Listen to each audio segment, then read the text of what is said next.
இந்த ஐபிஎல் ஆக்ஷனோட worst and over rated buys அப்படின்னு பார்த்தா அதில் நான் ஃபஸ்ட்டாக சொல்கிறது ரிஷப் பண்ட் ஃபார் 27 crores.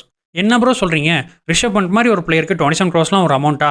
சும்மா வளராதீங்க, வீடியோக்காக ஏதோ சும்மா சொல்லணும்னு சொல்லாதீங்க அப்படின்னு நீங்கள் நிறைய பேர் சொல்லலாம். பட் உண்மையிலேயே ரிஷப் பண்ட் 27 crores தப்பான பை தான். ஏன் அப்படி சொல்கிறேன்னா, ஆல்ரெடி நிக்லஸ் பூரன் ஒரு left handed wicket keeper batsman இருக்காரு. ஸ்டில் அதே சேம் ஸ்கில் செட்ஸோட ஒரு பிளேயர் எடுக்கிறாங்க, அதுவும் 27 crores கொடுத்து எடுக்கிறாங்கன்னா அதில் லாஜிக்கே இல்லை. அதுவும் இவங்களோட லக்னோ ஏகனா ஸ்டேடியமில் பிச்சும் ரொம்ப ஸ்லோவாக இருக்கும், பவுண்டரிஸும் ரொம்ப பெருசாக இருக்கும். இவங்க 2 பேரும் ஃப்ரீ ஸ்ட்ரோக் மேக்கர்ஸ். பால் கொஞ்சம் நின்று வந்துச்சு இல்லை டேர்ன் ஆச்சுன்னா கூட இந்த கிரவுண்டோட டைமென்ஷன்ஸ்க்கு பவுண்டரி லைன்லேயே மாட்டிக்குவாங்க.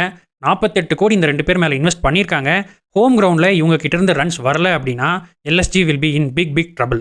அண்ட் இப்போ அடுத்த ப்ராப்ளம் என்னன்னா, எல்எஸ்ஜி கிட்ட ஓப்பனர்ஸ் யார் இருக்கா அப்படின்னு பார்த்தா டெடிக்கேட்டட் ஓப்பனர்ஸ்னு யாருமே இல்லை, ஜென்யூன் ஃபாரின் ஃபாஸ்ட் பாலர்ஸ்னு யாருமே இல்லை. ஸோ ரிஷப் பண்ணிட்டு ஒரு 5 to 6 crores கம்மியாக எடுத்திருந்தா இந்த 2ல் ஏதாவது ஒன்றையாவது அட்ரஸ் பண்ணியிருக்கலாம். They have made a huge miss here.